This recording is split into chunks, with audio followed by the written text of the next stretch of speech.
tetap dianggap salah. Ada. Biarpun orang tua baik. Kalau orang tua marah dan tegur semuanya, itu dianggap sebagai musuh dia. Loh, memangnya kamu tidak boleh ditegur, toh nak? Kan begitu jadinya. Sehingga orang tua yang bukan merendam di sungai kepalanya, bukan disetrika sang anak, bukan diapain, hanya dimarahi, ditegur saja sang anak sudah wah, gara-gara dia sering dengar dari berita di internet ada orang tua yang egois, orang baca di browsing di mana orang tua tak tahu diri orang tua ini, dia terobsesi, terbawa pada hal-hal demikian. Padahal ibunya, ayahnya juga baik-baik saja.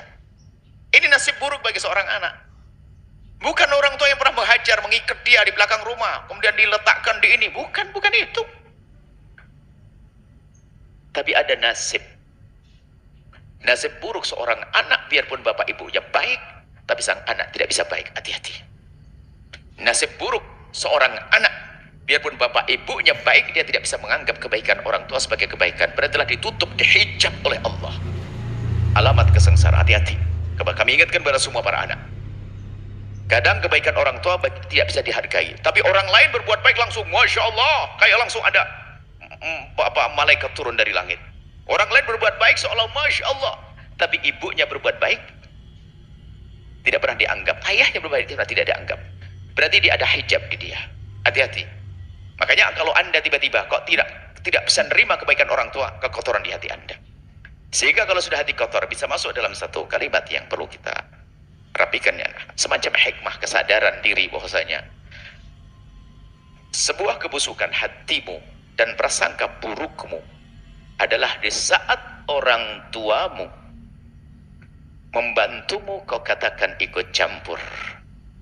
Di saat orang tuamu melarang untuk sebuah keburukan, orang tuamu mengekangmu. Itulah anak durhaka halus. Itulah anak yang berprasangka buruk kepada orang tua. Hati-hati.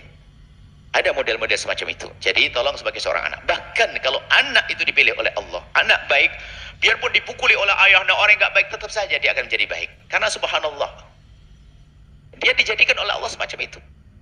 Maka hati-hati. Dari kedurhaka, dijadikan dia anak yang bakal bahagia di akhirat nanti. Biarpun orang tuanya tidak baik, dia tetap saja baik loh. Dan ingat, durhaka kepada orang tua akan didahulukan hukumannya di dunia sebelum di akhirat. Akan didahulukan hukumannya di dunia sebelum di akhirat. Hukuman. Alangkah banyaknya orang meninggalkan orang tuanya gara-gara orang yang baru dikenal. Nah, orang yang baru dikenal dia akan merajakan. Yang bisa merajakanmu hanya orang tuamu, wahai anak, ketahuilah. Yang bisa merajakan orang tuamu hanya yang merajakan, bisa muliakan kamu hanya orang tuamu. Kadang baru kenal orang langsung yang membantu, mohon maaf lagi merantau di sebuah